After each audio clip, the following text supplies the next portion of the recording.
Ah, you're back. And so am I, Aster Fortuna, Bard Extraordinaire, with another tale from the glass-guarded world.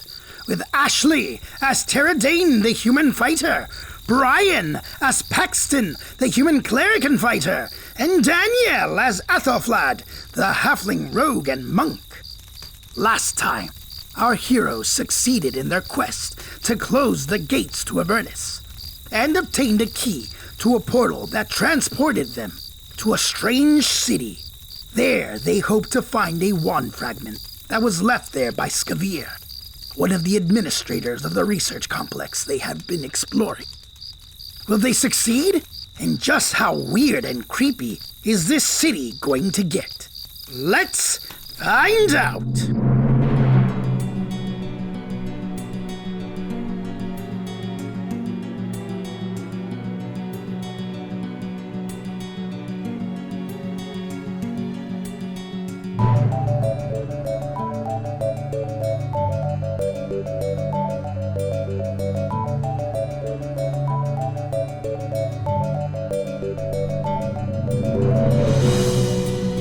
You step through the portal into the alleyway. It's a little difficult to see in the alley due to the shade and the fog. As you look around, though, your eyes are inevitably drawn upward, and the sight is confusing. There is no sky above. Instead, looking straight up, you can see more city. That is, there appears to be more of the city straight above you. It seems to curve around in a giant torus shape. It is disorienting. As you stand there looking around, a nearby pile of rags shifts, and a devilish head, complete with red skin and horns, protrudes from it. Yeah. Hey, you Berks! Where'd you come from? These are my rags. Get your own! Paxton looks nauseous.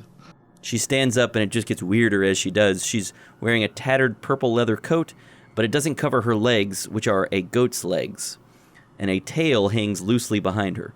What do you think you're looking at? I ain't never seen a portal there before. Wait a minute, you're clueless. I mean, you're primes, ain't you? You're gonna need a tout, or you're gonna end up in the dead book. What? What? Just a bit of jink. I'll get you where you want to go. What do you say? Do you speak common? A guide. You need a guide or what? Yeah. This is Sigil. Sigil's a dangerous place for everyone, especially primes. What's a prime? You are. You're from the prime material plane, ain't you? I don't know. This is a different plane? Well, yeah, you came through a portal. This is Sigil. Unless that on the other side is also Sigil, and I think you know if it was. Is this the plane with the demons and the devils? Well, there's a few. Hmm. You got a problem with demons and devils? Nope. So, you need a guide or what? Yeah. Your name is Sigil? No, this place is Sigil. Oh, what's your name? I'm Esmerna. Ismyrna. Esmerna. Ismyrna, when you say you want to be a guide for us, is that out of the kindness of your heart? Oh, no. Now I want to keep you safe, and in exchange you just give Esmerna some copper commons, and we'll get started. What are copper commons? You know, jink. Do they look like I pull out a copper coin? That'll do, yeah. Oh. How many of those you got? 5. 5? Oh, I think you can afford more. I don't know how much an Ismyrna costs. Now look, Here, I got 5 copper too. How's 10? Me too. Yeah. Epilema keeps her mouth shut. Eh, Yeah, all right. 15 copper commons, I suppose that'll do. So I know a place where you can get all the chant, where you can learn whatever you like. What? Yeah, I think I can help you out. We can Okay. get all the what? Yeah, you're in Sigil. It's the city of doors. You know, the cage. It's the best place in the multiverse. You can find anything here, or it can find you. What are you looking for? We are looking for a part of a wand. Well, there's a million wands here. What, can you be more specific? Is there a place you're looking for, or a person? Oh, hold on. Do you know where the hive is? Oh, you're in it. Okay, so This this whole is area is the hive. And do you know of anyone who might own a broken wand of, like a cold magic? It's like it's just a part of a wand, and it's cold. I'm sure you could find a magic shop where someone will sell you a magic wand that's cold. Oh, I want the specific one. No, I don't know anything about that. So what are you going to do for us then if you're a guide? If there's a place you want to go, I can take you there. But we don't know where we want to go. Well, that makes it difficult, don't it? It does. I could take you just on a tour around. I could answer your questions. You can trust old Esmerna. Can I? Hey, insight. All right. Nat 20. Nat 20. She definitely seems shifty. Esmerna, you're not Payne's lady, are you? She gets a horrified expression on her face.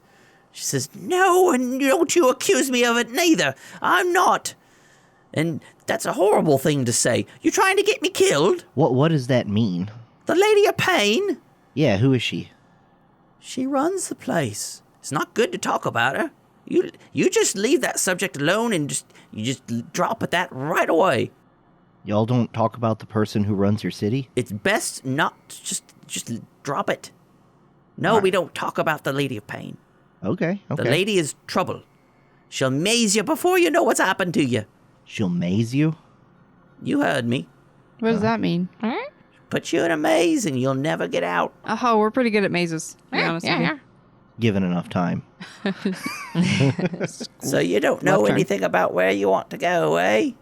No, we're just looking for this one very specific item that is somewhere in the hive, which is apparently lots of doors. So a maze? I don't know.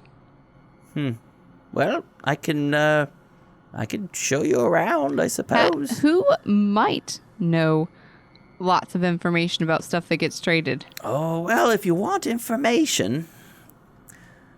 well, there's Fel the Dabus, but you know, he's a bit weird. Many people don't like talking to him. There's, Weirder than... Oh, never mind. You can often go to a pub and find someone who knows information. There's Trunfeld. Sometimes he knows something. He's good at collecting information. Is Trunfeld? Let's see. I don't know. I suppose we could ask around and see who's got the chant about magic wands. I don't know. But you're not gonna have any luck just standing here in the alleyway, are you? All right, Esmerna, I guess you're a better guide than no one. That's right. I'm better than no one. That's what they are. Wait, that's not a good slogan. I'm the best. So if you're such a good guide, you probably know answers to lots of questions about what's going on. Like we're in a different plane right now, right? Yes. We're not in the prime material plane. That's right. We're in a different plane, and Sigil is the name of his city. What plane are we on? Sigil. Okay, so this is this city. It's its own thing at the center of all the planes, which doesn't really make any sense if you think about it, but that's what they say. This is the middle of all the planes, the center of the multiverse. The multiverse? That's right. Paxton looks like he's going white like a sheet. Like all the different universes. All the planes. So are planes and universes the same thing? Yeah, sort of, yeah. They're similar. So... I'm not a scientist. I don't know why you're asking me these things. I'm just... you're the guide. How many planes are there? Oh, I don't know. Boy, you really don't know anything. There are more than I can count. There are planes, there are quasi-elemental planes, there are planes between planes, there are pocket dimensions. Paxton looks like he's starting to really freak out. Tara looks like her head hurts. Yeah. Oh, somebody needs to break this to you easy, folks. You're in over your heads. Yeah, you could say that. You know, we came from a bottle. It's called 83. Is a pocket dimension in a bottle? I don't think so. So how do you leatherheads know nothing about Sigil, but you know about the lady, eh? We saw some graffiti that said, "Beware of Payne's lady." Huh. Well, you listen to that. She'll put you in the dead book faster than you can say portal key. Does that just mean kill you? Yes. Okay. Fair enough. Now, yeah, some rules for the lady. No praying to her, no cursing to her, best if you don't think about her at all. Why would people pray to her? That's a good question. Don't. Okay. Is she a god then? She's more than a god. I would no. Gods here have pretty much no power. It's just she's in charge around here, and you just leave her alone. Do the gods from the prime material plane, can they see what we're doing here? Are they beyond the planes, or are they stuck in the planes? They're in their own planes. They got no power here. So, like, you know about the healer? The what? The healer and the Seafoam Wanderer? And... Never heard of them. Okay. Do you know much about gods? Don't care much about them here. Okay. Cool. So the Lady of Pain is the only god that you know about that She's makes not a a difference. god. She's something else. She seems pretty cool to me. Yeah. She's a mystery best not worth pondering. Oh, okay. Well, it sounds like we'll definitely never run into her, so let's go ahead and see if we can find out about this wand fragment. Oh, hey, you ever meet a guy named Scavier? No, it doesn't sound familiar. All right. Well, let's go to some of these, who these people you think that might have some information about stuff. We'll go talk to them. You know that whatever happened with Scavier probably happened a long time ago. Oh, Butcher's Block. Yeah, you know anything about the Butcher's Block? The Butcher's Block? The Butcher's Block Ale House? I could take you there. Yeah, that's where we Are want you to go. thirsty? No. Well, that's good, because old Trunfeld isn't known for the best ale, but you might want something more than drink, eh? Yeah. I don't know. Hold on. Oh, now we're talking. Let's go. I think I answered wrong, guys. I think we should go there and check it out. Yeah. It's better than not knowing where to go. All right, she heads off down the alley to your right and says, "Come on, then. Don't want you getting lost." She seems to think she said something funny. Huh? This lady is weird. She's She's weirder than I'm getting that too. weirdo. Yeah. Oh, God, yeah. You know that feeling you get whenever you're, like, afraid of heights and you're standing somewhere really high and you feel like your legs are made of jelly? No. No? That's how I feel, like, in an existential way right now. You gonna follow her? Yeah. Yeah. All right, so you exit the alley into a street that only looks wide in comparison to that narrow alley you were just in. The same precarious buildings lean this way and that, looking ready to topple at any time. It looks like it's rained recently, and there are puddles everywhere in this street. Where would the rain even come from? Good question. So as you walk through the street, with Esmerna walking ahead of you, saying, "Come on," she steps around the puddles and makes her way quickly across to the other end of the street where the houses get narrow again. But as you walk down the street, a mechanical voice calls out, "Attention, primes. Do not step in the puddles." Tara, I'm going to assume you're leading the way. Yeah. So make a dexterity saving throw, but with advantage. Okay. Nat 20. Nat 20. Wow. So you were about to step in one of these puddles, but you just stop with your foot hovering over it, and you pull it back. And Esmerna stops at the end of the street and turns around. And as you look for the source of this voice, a crate against the wall to your left suddenly springs to life, sprouting arms and legs and even wings. And there's a flashing light that appears to be coming from the top of its cube-shaped body.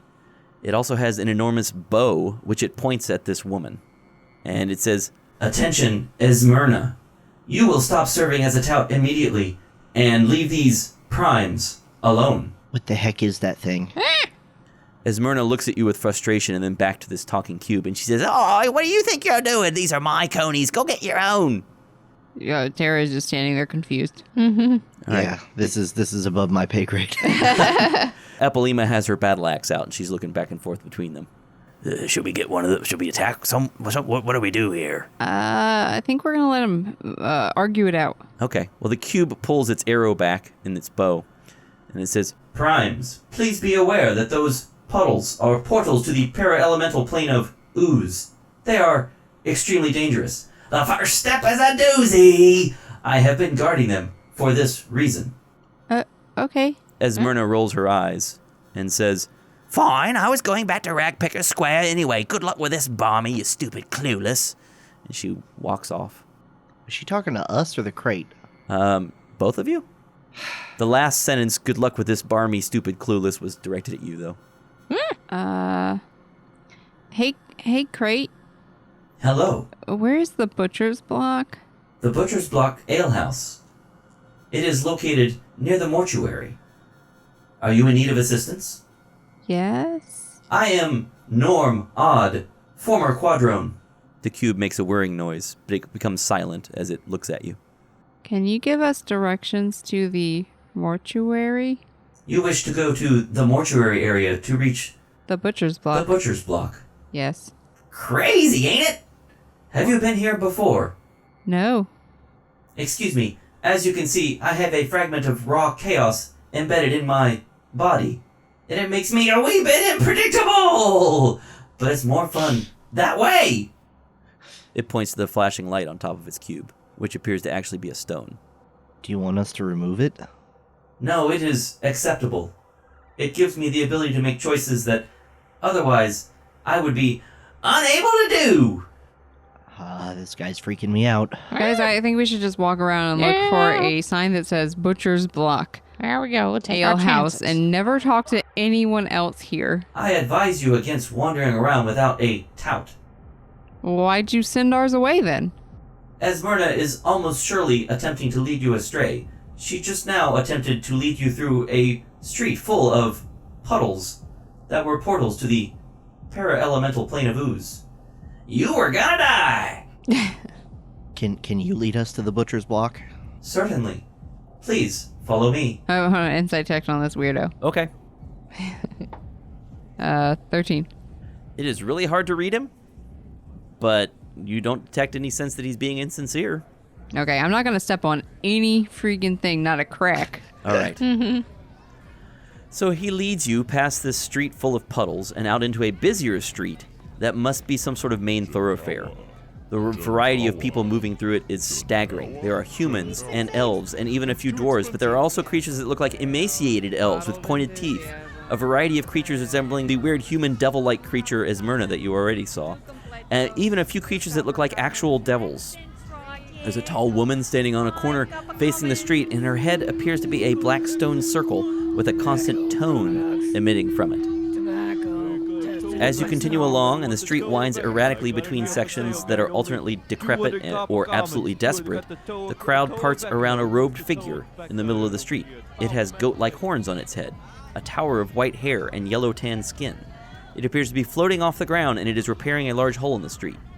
Norm stops you in front of this and says, "That is a Dabus, a servant of the Lady of Pain. Don't mess with him or ooh-wee, you'll regret it. They are tasked with maintaining the city. This particular pothole was created when a Beatazu and a Tanari engaged in combat on this very spot. The lady don't like it and maze them both right quick." Okay. This Lady of Pain sounds like she's trying to keep the city in order. Like she's maybe not so bad. The lady has no particular preference for order or chaos. So you used those words order and chaos, and you said you had a bit of chaos embedded in your head? That is correct. What are order and chaos in this context? They are primal forces and philosophies. So you have a bit of philosophy embedded in your head? In a manner of speaking. That's right, buddy. Oh my god, I hate it here. You and me too. I agree. I'm sorry, Paxton. Normod, how many planes are there? I do not know. I am originally from Mechanus, a plane of order. So you're a creature of order. That is correct. Or rather, I was before I got this fun bit in my head. Oh, jeez. A Normod? Yes. Do you know anyone with a partial wand fragment of, like, cold? It is important for you to understand that this place, Sigil, is a place overflowing with magic. It is unlikely that any one person you talk to would be aware of any particular small item, unless it was an item of a legendary nature. I ain't got any idea, lady. Okay. I think we should talk to this guy at the butcher's block. Yep. Trunfeld, who runs the Butcher's Block, is known for collecting information. Well, that's what this thing was traded away for, so it was probably traded to him. So I'd say he would be our best lead. That sounds like a reasonable hypothesis. Does he give bad information? Because apparently the information was not good. I do not know. What are you? I am a Modron, specifically a Quadrone. And I don't even know what that is. Let's keep You're going like a to- crate? My particular variety of modron is often cube-shaped. Were you built or born? Both?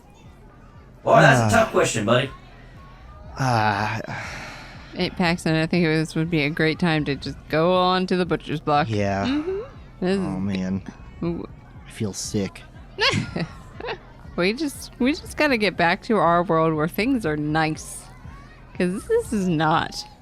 So the streets narrow again as he leads you on, and his expression changes to concern, or it'd be more accurate to say it looks carefully composed to give the impression of concern.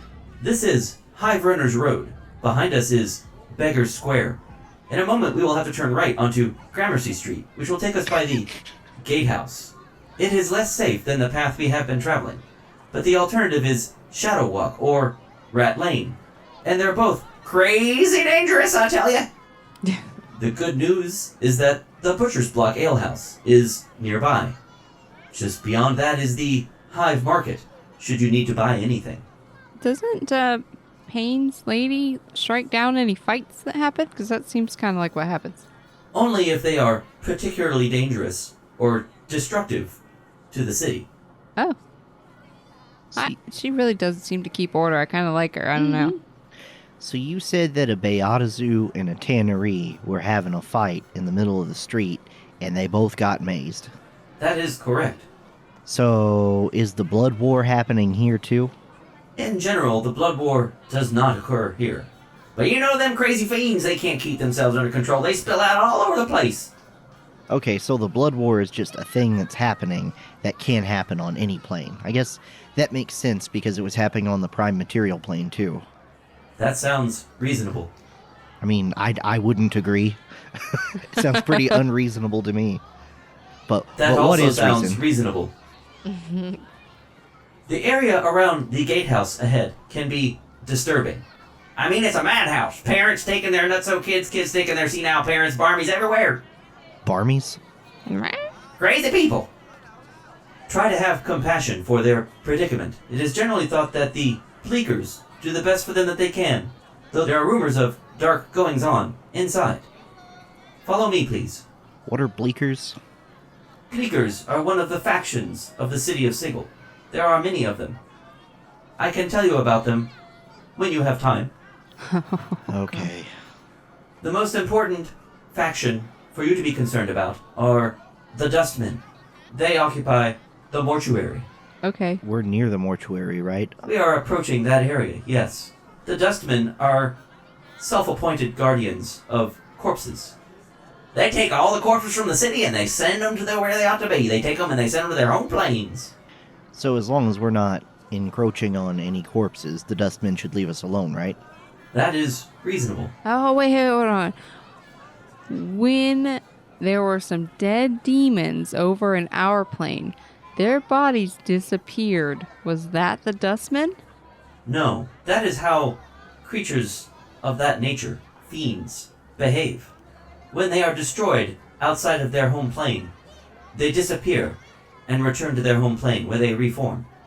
If we die here, are we going to poof back to the prime material plane? Primes do not operate that way.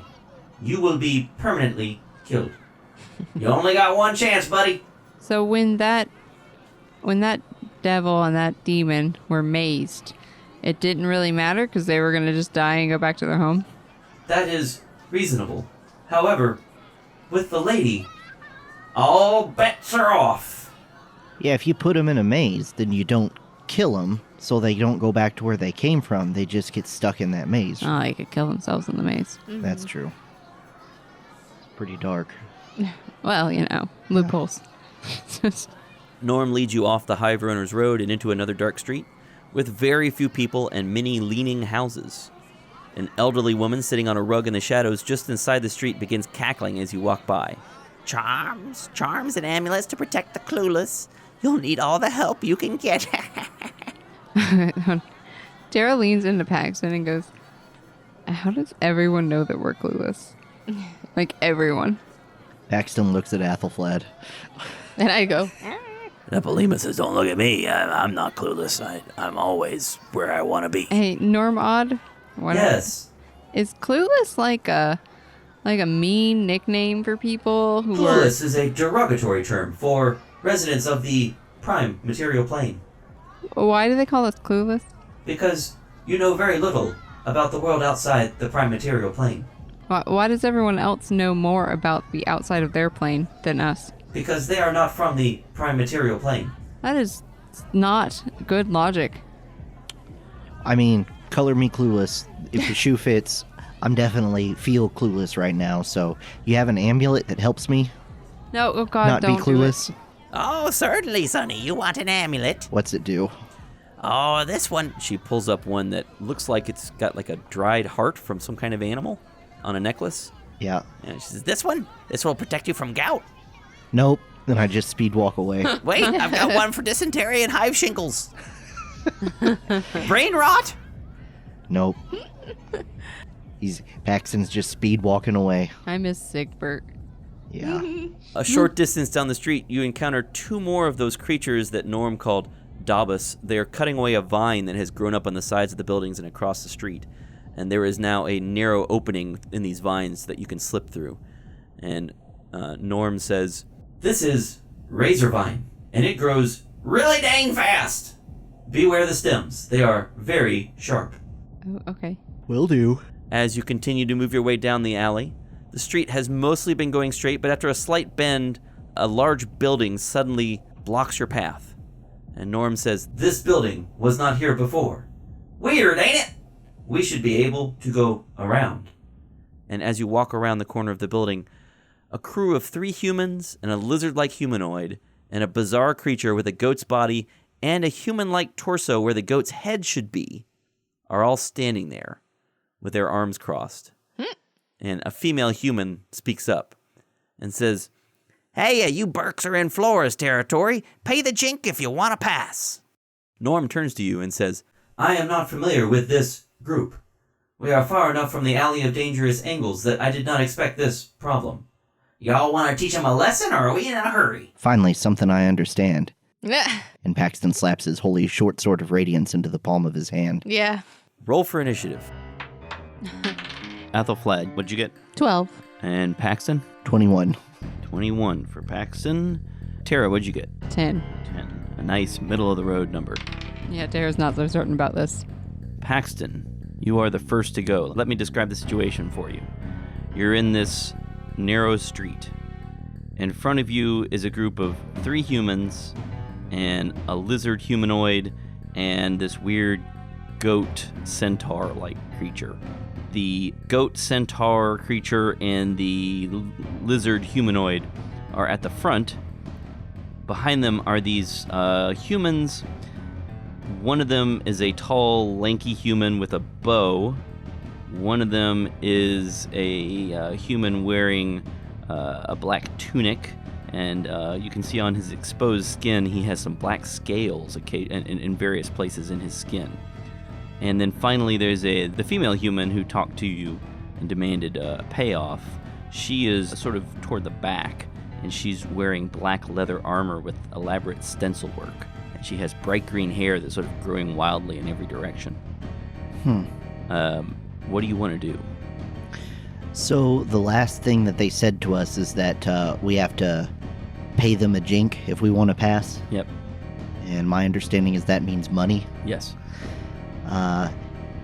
How close together are they all? The lizard person and the centaur goat thing are maybe 10 feet from your group, and then maybe 10 feet behind them is the woman, and then right behind her, 5 feet behind her, are the human wearing robes and the human with the bow. So would you say they're all within a 15-foot cube?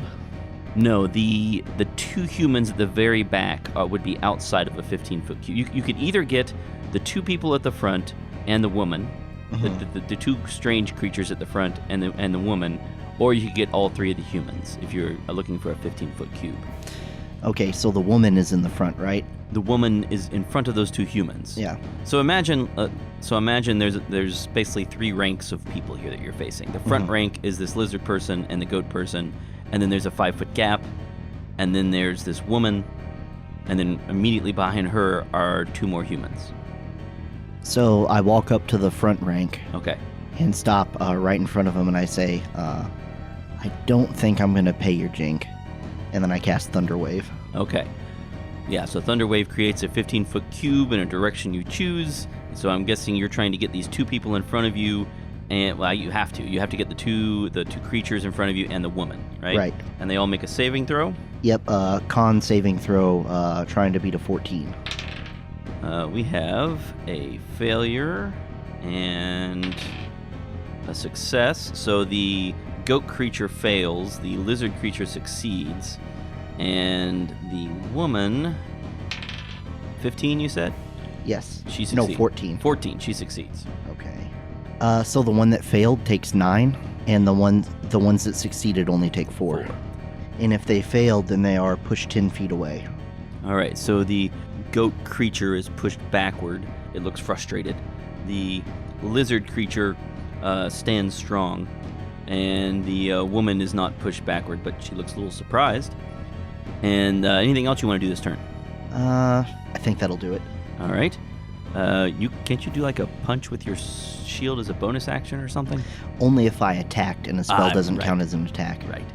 All right. So the goat creature goes next, and it looks quite put out. It was not expecting to be pushed backward, and so it lowers its head and charges at you.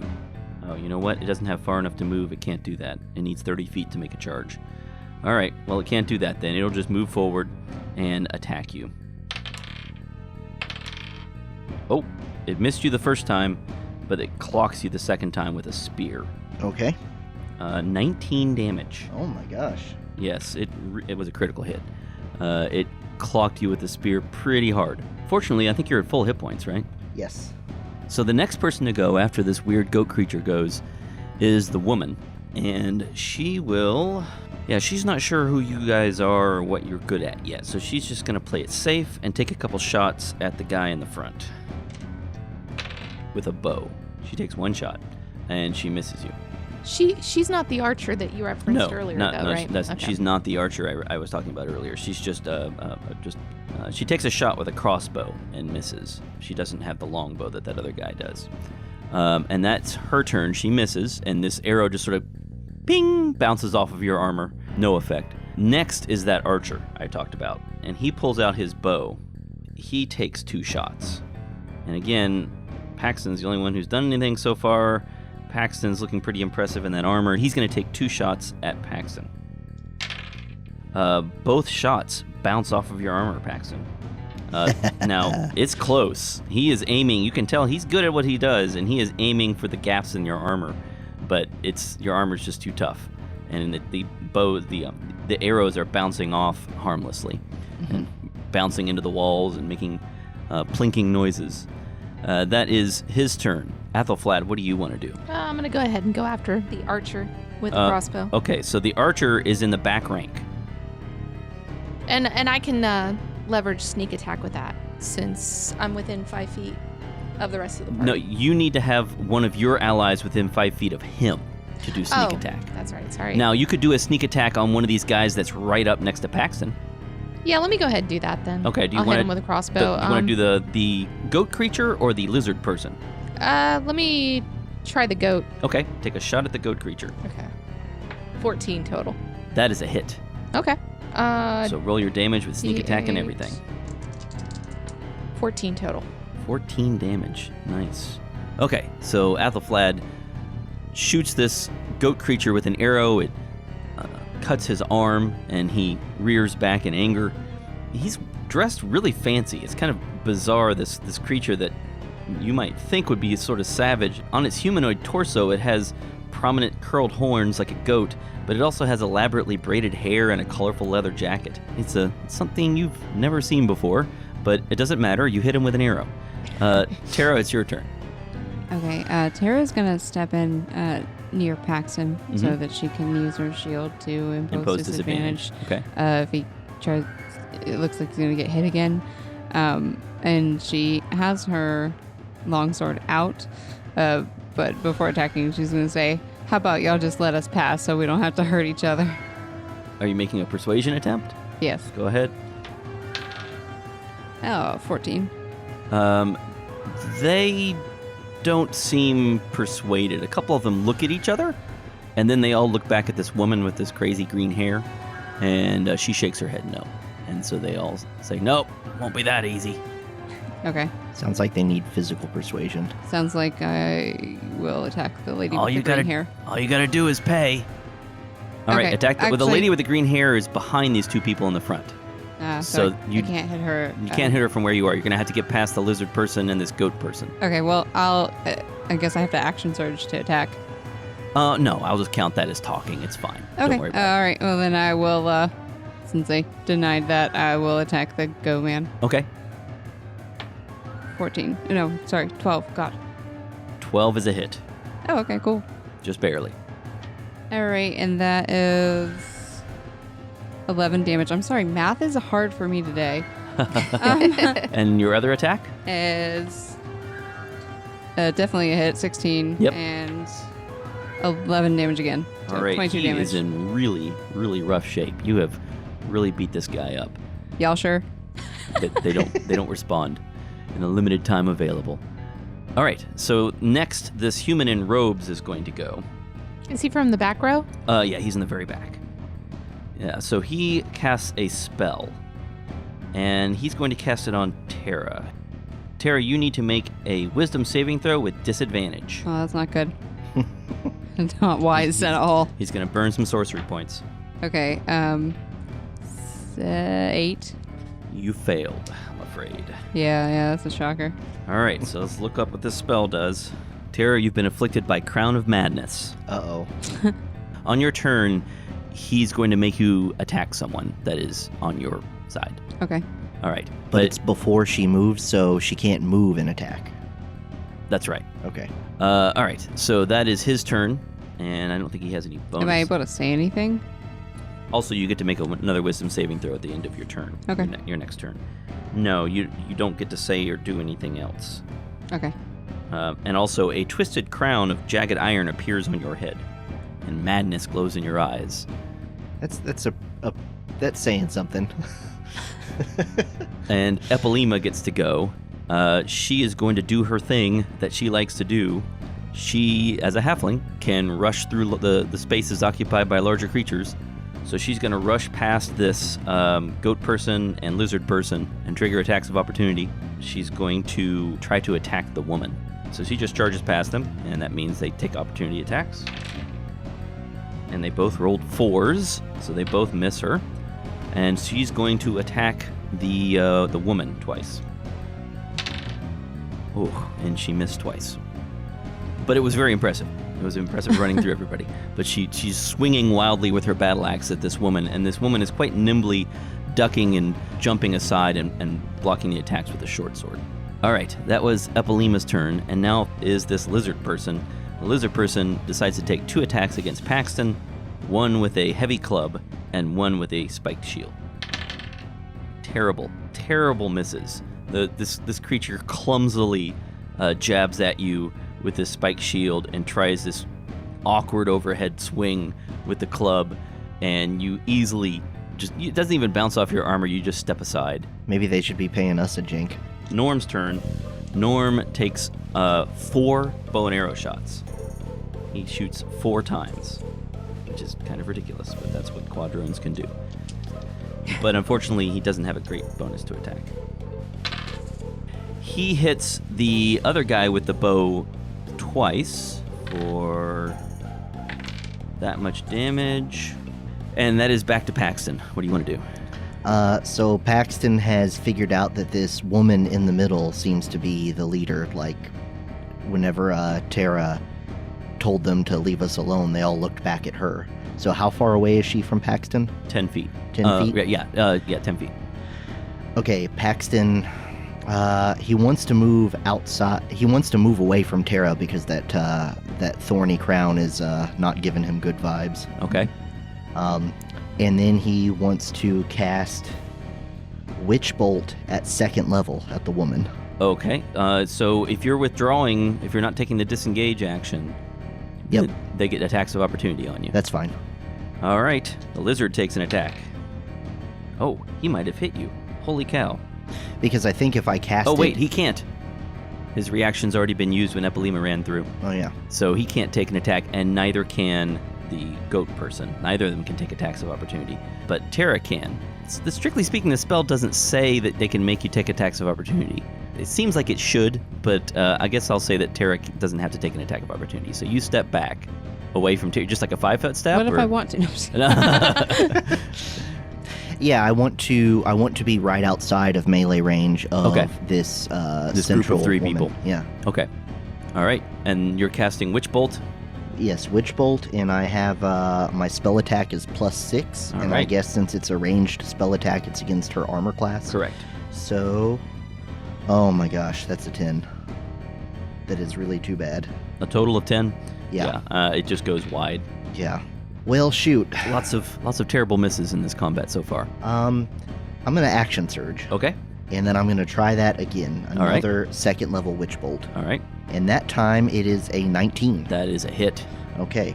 A beam of crackling blue energy lances out towards a creature within range, forming a sustained arc of lightning between you and the target.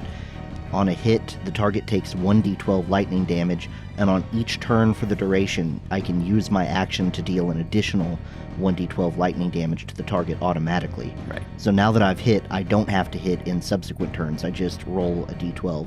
But since I cast it at second level, I'm doing 2d12. Right. So- Now you do have to maintain concentration, which means if you get hit, it's disrupted. It's a concentration spell, right? If I get hit, I do... Yeah, I you have do to make a Constitution save. Right. Right. Okay, so 2d12, 7 plus 4, that's 11 damage. All right. 11 damage to this woman. And if someone attacks me but doesn't go above my AC and it doesn't hit, that's not... That doesn't matter. Okay. Only if they hurt you. They have to Okay. actually hurt you. All right. That's Paxton's turn. He delivers is it electrical or Lightning damage. lightning damage? Yeah. He delivers a lightning jolt to this woman. And now it is this goat creature's turn. The goat creature is Terra technically counts as friendly now, so this goat creature is going to charge back toward Athelflaed and try to hit her. All right, Athelflaed, it stabs at you with its spear and hits you once for 14 points of damage. Ooh, okay. And then it tries to kick you with its hooves, but it misses, and you duck out of the way. And now this woman who just got jolted gets to go. She looks a little nervous now. She decides she's going to use something unusual. She pulls out from her bag at her side it looks like a glass sphere, and she points it at Paxton. Paxton, make a wisdom saving throw. This is your thing. You should be able to make this, right? Let's hope. She's not worried about the halfling swinging wildly in front of her. That is a 24. 24, all right. For a moment, you feel like your mind was going to leave your body, but you anchor yourself, and you're right where you belong. And she's going to use a bonus action to disengage and move behind the 2 humans that are with her. So she removes herself from being in front of Epilema and retreats behind the guy with the bow and the guy in robes. Does that give an attack of opportunity to Epilema? No, because she used the disengage action. She's a rogue. She, Bummer. as a rogue, she can, as a bonus action, take the disengage action. So she's a rogue / magic something? You don't know what she is, I guess, but she used some sort of weird magic item on you. I guess you don't have to be a caster necessarily to use a magic item, right? Right, it depends on the Yeah. item. Yeah. And next is this fighter who is also getting pretty nervous. And he takes a shot at Paxton. Let's see here, he's going to take 2 shots at Paxton. All this fire is being concentrated on Paxton. So he misses you with his first arrow. His second arrow hits you. Okay. And I need you now to make a charisma saving throw. And this isn't my concentration breaking, right? This is just a different thing? It's going to do damage. Okay. We'll have to do that as well. But more importantly, it's going to have another effect as well. So I'll do the damage if you want. Yeah, you said a charisma saving throw? Charisma saving throw. Okay, I am exceedingly uncharismatic, so that's +0. But I rolled a 19. You saved. As far as damage is not going to be bad. 6 points of damage. Okay. And now do I have to do a concentration saving throw? Yes, you do. But the DC is only 10. Okay. Constitution check. I rolled an 18. And Yep, you saved. Yeah. So your spell is still in effect. And that's the end of his turn. Athelflaed, what do you want to do? Now there's this goat person right in front of you. Yeah, up I'm in gonna your business. I'm gonna go ahead and stab him with the All right. rapier, and then use sneak attack, and Okay. then my bonus actions. Okay. 1. Oh, well, I you're a get to halfling. run again, yeah. Roll it again. Oh, it was almost a 20. Did you see that? That was so weird. It rolled. It was a 20 like here, and then it rolled to an 8. So I Yeah. got an 8. Oh, plus 6. Plus 6. Yeah. So 8 plus 6, It's 14. You succeed in hitting it. Roll your damage. All right. So there's 10, and then doing. It's down. Oh, okay. I didn't even get to do the unarmed strike. I'm sorry. Oh man. Well, you can, as a bonus action, Just step punch. up to something and you could punch the lizard person. Okay, I do that. All right. I like it. Use So I gotta your- do the hit. All right, so that's a key point that you're Yeah. going to burn. Yeah, and I have to. The hit is plus 3, so 6 total. That misses. You get 2 of them, though, Mhm. right? 25. That's definitely a hit. So one bludgeoning. That's all? Yeah, Oh. nothing too special. Okay. Otherwise, stabs That's all something right. and then punches another guy twice. Your It's unarmed strike hysterical. is just 1 damage. One bludgeoning. Huh. Okay. Yeah, I thought unarmed strikes were always like 1d4 at least. Yeah, it says 1 bludgeoning. DM's note. We figured out what was going on here. Athelflaed was equipped with non-monk weapons, specifically her rapier. So she can only do 1 plus her strength modifier in damage instead of 1d4. Okay, so that's Athelflaed's turn. She delivers a light punch to this lizard person who says, "That hurt a little bit." Just a little. And that is Athelflaed's turn. Tara, you must make an attack on Paxton. Is he near me? I moved out of her Actually, range. no. But Athelflaed is. That's even worse. Okay, so you must make an attack on Athelflaed. Oh Okay. 22 That hits. Oh boy. and 6 damage. 6 damage to Athelflaed. So I'm- Athelflaed, Tara just hit you for 6 points of damage. Oh my goodness. With I this think that's crazy 13. crown on her head and this maniacal look in her eyes. I'm gonna need a rest. Tara needs you to make another wisdom saving throw. This time you don't have disadvantage. Oh, okay, good. Oof. Not as good of a roll at 7. No, that does not say. You are still affected. And that is your turn. The sorcerer in the back gets to go again. Well, he's not in the back anymore. Now he's in front of the woman, and he's faced with Epilema. And he is a little worried about Epilema. So he's going to do something to her. He is going to cast a twinned chromatic orb. Oh. Those are no good. But he has to make an attack roll. Oh, he hits her once, and he hits Paxton once. Damage to her. Not terrible. All right, damage to Paxton. 18 points of damage, Paxton. Paxton's dead. Well, Paxton is unconscious. Yeah. Don't be melodramatic. Paxton is unconscious. Epilema gets to go. Epilema is going to attack the sorcerer, this guy in robes, and she says, "Oh, that was a mistake there. You shouldn't have made me angry." And she hits him once. All right, that's Epilema's turn. She gives him a good slash across his chest, but it is not a serious wound. Now the lizard person gets to go. And he's worried about this little halfling who's stabbing him and punching him, or trying to stab and punch him. So he's going to try to crush her with this giant club. Yes, 18 hits. All right, so Athelflaed, you take 7 points of damage Oh my goodness. from this club. I have 6 hit points.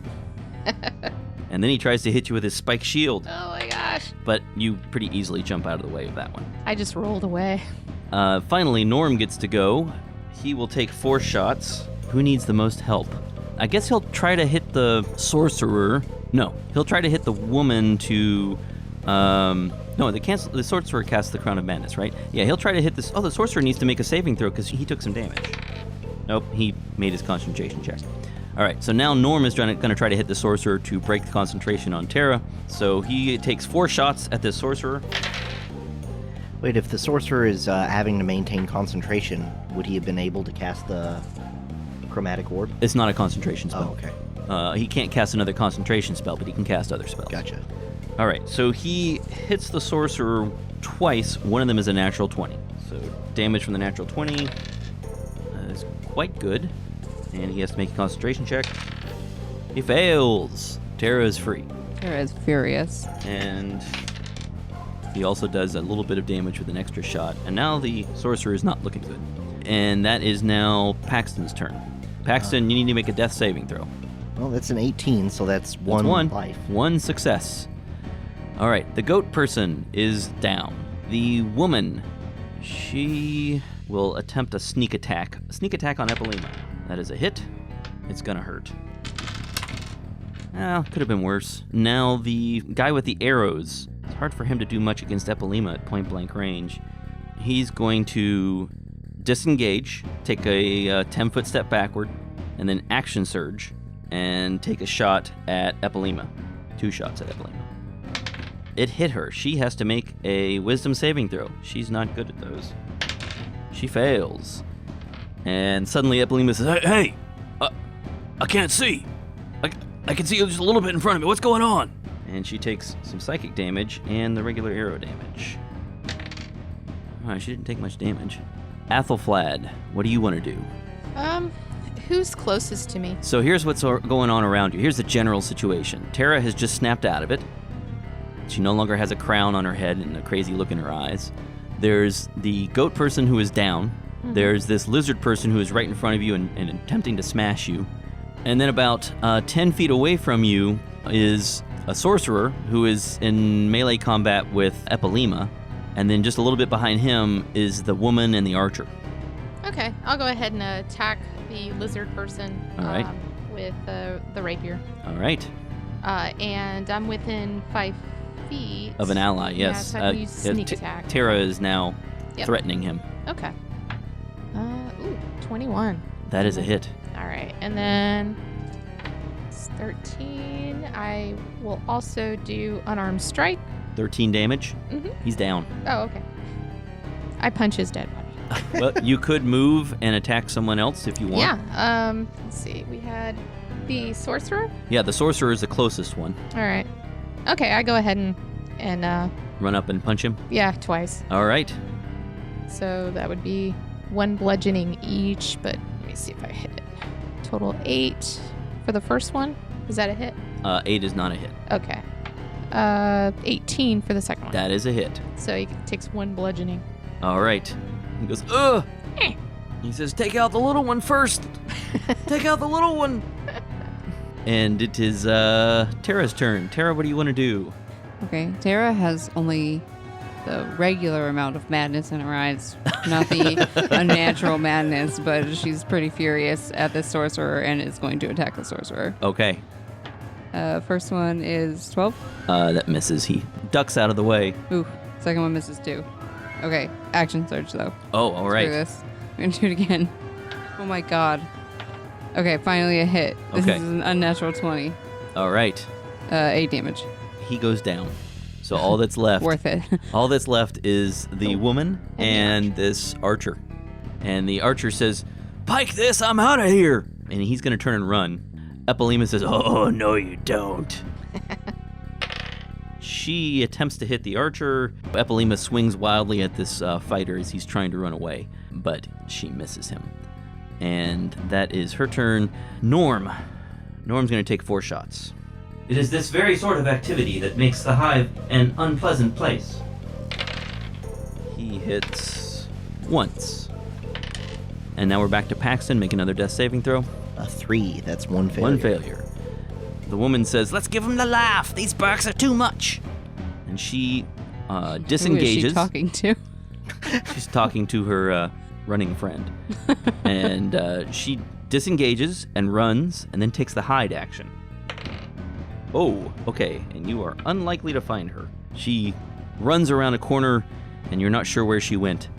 That is her action. So the fighter takes the disengage action and withdraws and just runs 30 feet away. That's his action for the round. Athelflad, what do you want to do? Basically, the woman has disappeared. You don't know where she went. She went and hid. The fighter is 30 feet away, running away.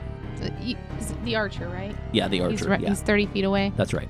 Um, You can take a crossbow shot. yeah, Now it's not going to be a sneak attack. yeah.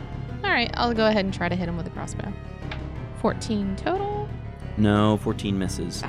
Do you want to do anything else? You want to chase him? If you weren't wearing armor, your speed would be faster now. Yeah. But you're wearing leather armor, so you can't run up and punch him. Do you want to Can run I- after him, or what do you want? Yeah, can I use that as a bonus? As a bonus to action, jump? yes, you can dash, so you could be Okay. right up next to him. All right, I'll go ahead and do that as a bonus action. All right, so Athelflaed is hot on his heels. If he tries to run away again, he's going to have to disengage again. He'll get an attack of opportunity if he doesn't. Okay. Tara, what do you want to do? While my halfling friends are psychotically running people off, I'm going to go to Paxton's body and give him a healing potion. All right, you pour a healing potion down his throat. Is it superior healing or regular healing, does it say? Regular. Regular healing. 2d4 plus 2. So I'm back to 6 HP. All right, Paxton's awake. Hey, welcome back. What happened? We ran him off. Okay, where'd they go? Should we go after them?